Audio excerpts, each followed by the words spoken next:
Good morning सगळ्यांना। सकाळ झाली मम्मीच्या देवाच्या गाण्यापासून आणि आजाना त्याच्या देवपूजापासून। कशी देवपूजा करता बघू आपण। किती छान देवपूजा करताय ना दोघी जणी। मम्मीला रोहितला शेवचिवडा बनवायचा होता म्हणून झटपट आवरून ते बनवायला गेले। मम्मी तिकडे गेली म्हणून आज घरातली ड्युटी पायलकडे लागली।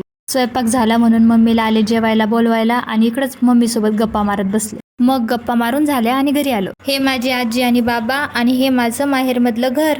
आमच्या घराला पहिले खूप लोकांनी नाव ठेवले, पण म्हणतात ना नाव ठेवणाऱ्यांचे घर शेजारी असावा म्हणजे आपली प्रगती लवकर होते। मग आम्ही सगळ्यांनी उशीर न करता जेवण केलं। जेवण झाल्यावरती पायलने मी खूप छान छान व्हिडिओ बनवले। इकडं मामाने बाचीसाठी घर बनवलं। मजा मस्ती करून खूपच भूक लागली। फ्रेंड्स ये बना रही है पिज्जा।